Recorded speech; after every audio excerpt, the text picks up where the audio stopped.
வணக்கம். வங்கி தேர்வுகள்ல இருந்து பொதுவா நம்ம ஆங்கில திறனை மேம்படுத்திக்கிறது வரைக்கும் இன்னைக்கு நாம ஒரு 50 வார்த்தைகள பத்தி ரொம்ப ஆழமா பார்க்க போறோம். ஆமா, இது வெறும் வார்த்தை அர்த்தம்னு இல்லாம ஒவ்வொரு வார்த்தையோட நுணுக்கத்தையும் அதை எப்படி எங்க சரியா பயன்படுத்தணும்னு பார்க்க போறோம். சரி, அப்போ நேரடியா வார்த்தைக்கு போயிடலாமா? நிச்சயமா. முதல் தொகுப்புல அதிகாரம் சட்டம் சம்பந்தப்பட்ட வார்த்தைகள் இருக்கு. முதல் வார்த்தை ஆபட். இது ஒரு நவுன். ஆபட் அப்படின்னா மடாதிபதி இல்லையா? அதாவது துறவிகள் மணம்னு சொல்றோமே, அதோட தலைவர். Correct. The superior of a community of monks. உதாரணமா, the abbot led the monks in their morning prayers. அதாவது மடாதிபதி காலை வழிபாட்டுல துறவிகளை வழிநடத்தினார். சரி, அடுத்த வார்த்தை ஆப்டிகேட். இது ஒரு வெர்ப். இதுக்கு அர்த்தம் பதவி துறப்பது. ஆனா இது ஒரு சாதாரண ராஜினாமா கிடையாது. ஓ, அப்போ வேற என்ன வித்தியாசம்? give up Royal power. முக்கியமா ஒரு மன்னரோ ராணியோ தங்களோட அரியணையை துறக்கிறதுக்கு இதை பயன்படுத்துவாங்க. ரொம்ப ஒரு ஃபார்மலான வார்த்தை. அப்போ ஒரு கம்பெனி மேனேஜர் வேலையை விட்ட ஆப்டிகேட்னு சொல்லக்கூடாதா? சொல்லக்கூடாது. அதுக்கு ரிசைன் தான் சரியான வார்த்தை. ஆப்டிகேட்டுங்கிறது அதிகாரம், மன்னராட்சி மாதிரி பெரிய விஷயங்களுக்கு உரியது. சரி சரி, ஒரு உதாரணம் சொல்லுங்களேன். The king was forced to abdicate the throne. மக்கள் போராட்டத்தால மன்னர் பதவியை துறக்க நிர்பந்திக்கப்பட்டார். ரொம்ப தெளிவா புரியுது. அடுத்த 2 வார்த்தைகளும் ரொம்ப எளிமையானது. அப்டமன் அப்புறம் அப்டாமினல். ஆமா, இது ரெண்டும் உயிரியல் சம்பந்தப்பட்டது. அப்டமன்னா அடிவயிறு, அப்டாமினல்னா அடிவயிறு சம்பந்தப்பட்ட. அப்டாமினல் பெயின் சொல்ற மாதிரி, வயிற்று வலி. இதுல அதிக நேரம் தேவையில்லை. அடுத்த வார்த்தை அப்டக்ஷன். இது நம்ம செய்திகள்ல அடிக்கடி கேட்கிற வார்த்தை. ஆமா, ஆள் கடத்தல். சரிதானே? அதேதான். A carrying away as a person against his will. ஒருத்தரோட விருப்பத்துக்கு மாறா அவரை கடத்திட்டு போறது. அடுத்த வார்த்தை அபெட். இது எனக்கு கொஞ்சம் புதுசா இருக்கு. இது கொஞ்சம் பழைய காலத்து வார்த்தை, ஆனா இலக்கியங்கள்ல பார்க்கலாம். அர்த்தம் ரொம்ப சுலபம். படுக்கையில். ஓ, இன் பெட் அல்லது ஆன் அ பெட், அவ்வளவுதானா? அவ்வளவுதான். He was lying abed with a fever. அவர் காய்ச்சல்ல படுக்கையில இருந்தார். அடுத்து அபரேஷன். இது ஒரு முக்கியமான வார்த்தைன்னு தோணுது. மிக மிக முக்கியமான வார்த்தை. Deviation from a right, customary or prescribed course. அதாவது வழக்கமா நடக்கிறதுல இருந்து விலகி போறது. ஒரு நிமிஷம். அப்போ நம்ம சென்னையில டிசம்பர் மாசம் திடீர்னு பனி பெஞ்சா அத an aberration சொல்லலாமா?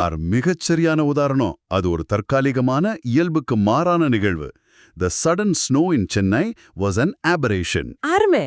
அடுத்த வார்த்தை abet. இதுவும் சட்டம் சம்பந்தப்பட்ட வார்த்தையா? ஆமா. To aid, promote or encourage the commission of an offense. ஒரு தப்பு செய்யறதுக்கு உதவுறது இல்லனா உடந்தையா இருக்கிறது. இது வெறும் ஹெல்ப் மாதிரி இல்ல, இது ஒரு எதிர்மறையான உதவி இல்லையா? கரெக்ட். ஒரு திருடனுக்கு வழி சொன்னா கூட அது அபேட்டிங் தான். He was charged with aiding and abating the thief. புரியுது. அடுத்த வார்த்தை abeyance. இதுக்கு அர்த்தம் a state of suspension or temporary inaction. அதாவது ஒரு விஷயத்தை தற்காலிகமா நிறுத்தி வைக்கிறது. ஒரு திட்டம் பாதியில நிக்கிற மாதிரிங்களா? ஆனா the new policy is in abeyance until we get more funding. நிதி கிடைக்கிற வரைக்கும் புதிய கொள்கை தற்காலிகமா நிறுத்தி வைக்கப்பட்டிருக்கு. சரி, இந்த பகுதியோட கடைசி வார்த்தை abhorrence. இது ஒரு வலுவான உணர்ச்சியை குறிக்குது. ஆம், the act of detesting extremely. தீவிர விருப்பு அல்லது அருவருப்பு. சும்மா பிடிக்கலைங்கிறத விட இது ரொம்ப தீவிரமானது. வார்த்தைகளுக்கு போகலாம். முதல் வார்த்தையே abhorrent. இது போன வார்த்தையோட அட்ஜெக்டிவ் வடிவம். abhorrenceனா வெறுப்பு, abhorrentனா வெறுப்பை தூண்டக்கூடிய. மிகவும் அருவருப்பான அப்படின்னு சொல்லலாம். cruelty to animals is abhorrent to me. மிகச்சரி. அடுத்தது abidance. abidance.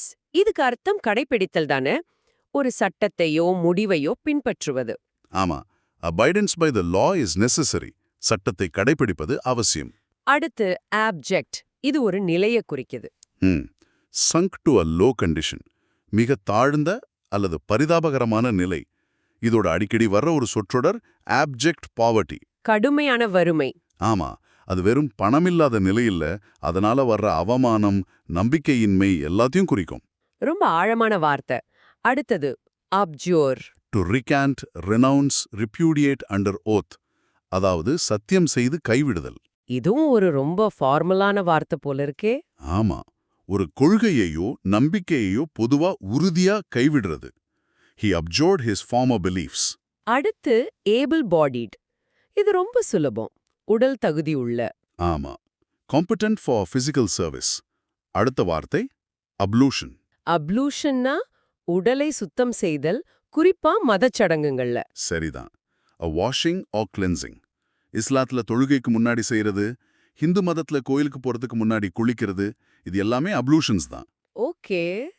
அடுத்த வார்த்தை அப்னகேட். நாம ஏற்கனவே அப்டிகேட் பார்த்தோம். இது ரெண்டுக்கும் என்ன வித்தியாசம்? நல்ல கேள்வி. இதுதான் நுணுக்கங்களை புரிஞ்சுக்கிறது. அப்டிகேட்டுங்கிறது ஒரு மன்னர் தன் அதிகாரத்தை துறப்பது. சரி. அப்டிகேட்டுங்கிறது ஒரு உரிமை அல்லது ஒரு சிறப்புரிமையை துறப்பது. இது இன்னும் கொஞ்சம் தனிப்பட்ட விஷயம். ஓ, அப்போ ஒரு தருதல் தனக்கு கிடைக்கவிருந்த பதவியை துறந்தா she decided to abnegate the leadership role அப்படின்னு சொல்லலாம். மிகச்சரியா புரிஞ்சுக்கிட்டீங்க. அடுத்து ஒரு பரிச்சயமான வார்த்தை அப்நார்மல். இயல்புக்கு மாறான. இதுவும் ஆபரேஷன் மாதிரியே இருக்கே. ஒரு சின்ன வித்தியாசம் இருக்கு.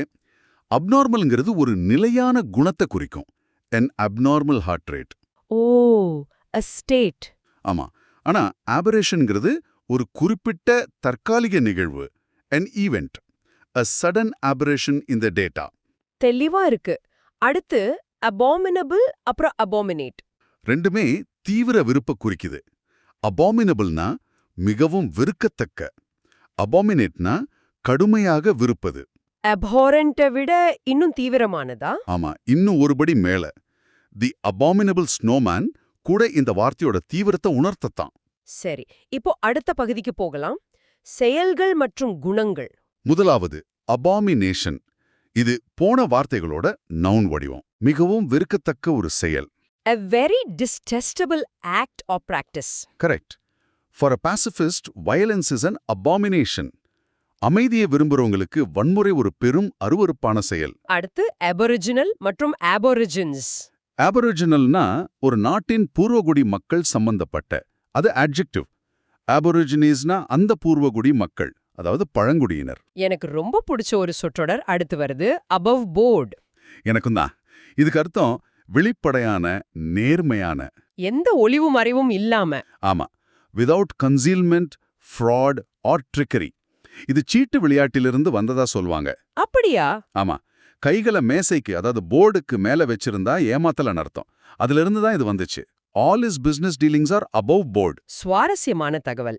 அடுத்து abrade, abrasion. Abradeனா உராய்வு மூலமா தேய்க்கிறது.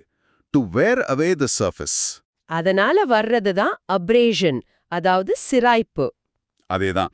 The rough rope abraded his skin, leaving a painful abrasion. அடுத்தது abridge மற்றும் abridgment. Abridgeனா சுருக்குதல். ஒரு பெரிய புத்தகத்தோட நீளத்தை குறைக்கிறது. முக்கிய கருத்துக்களை விட்டுடாம. ஆமா. அப்படி சுருக்கப்பட்ட வடிவம் தான் abridgment. The novel was abridged for younger readers. அடுத்து abrogate. இதுவும் ஒரு ஃபார்மல் வார்த்தை. சட்டத்துறையில அதிகம் பயன்படுத்துவாங்க. To abolish, repeal. ஒரு சட்டம் இல்லனா ஒப்பந்தத்தை அதிகாரப்பூர்வமா ரத்து செய்யறது.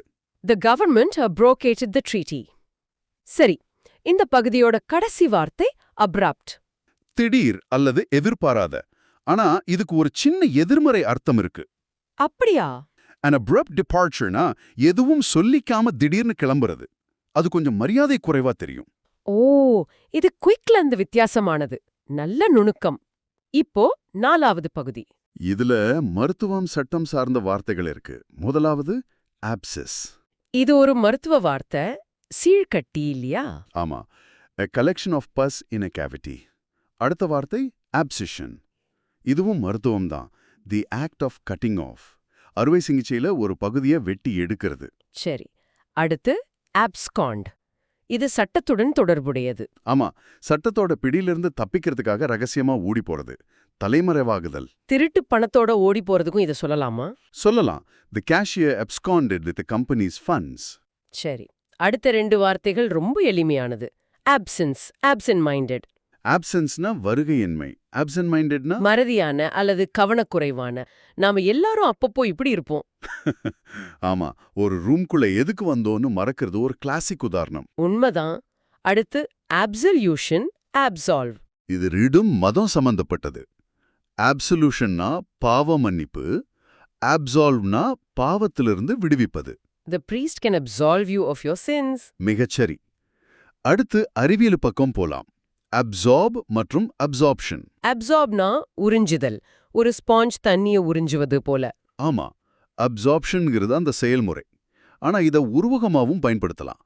He was completely absorbed in his book. அவன் புத்தகத்துல முழுசா மூழ்கிட்டான். அருமை.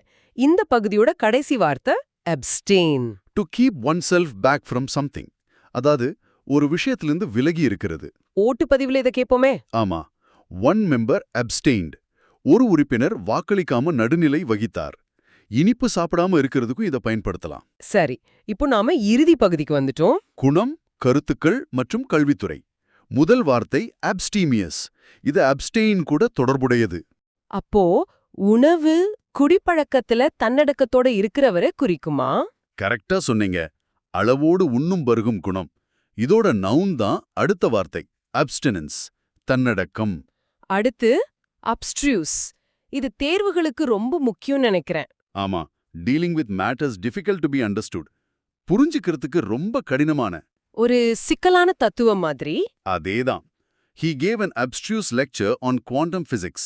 அடுத்தது அப்சர்ட், முட்டாள்தனமான. Inconsistent with reason. The idea that the earth is flat is absurd. பூமி தட்டையானதுங்கிற கருத்து முட்டாள்தனமானது. அடுத்து abundant, தாராளமான, நிறைய. Plentiful. There is abundant evidence to prove his guilt. அடுத்தது abusive. தகாத முறையில் பேசுறது, அபியூசிவ் லாங்குவேஜ்னு சொல்ற மாதிரி. சரிதான். அடுத்தது abut. இது ஒரு verb. இதுக்கு என்ன அர்த்தம்? To touch at the end or boundary line. ஒரு நிலத்தோட எல்லை இன்னொன்ற தொட்டுக்கிட்டு இருக்கிறது. His property abuts the main road. Okay. அடுத்தது அபிஸ். அடியற்ற படுகுழி. Bottomless gulf. இத உருவகமாவும் பயன்படுத்தலாம்.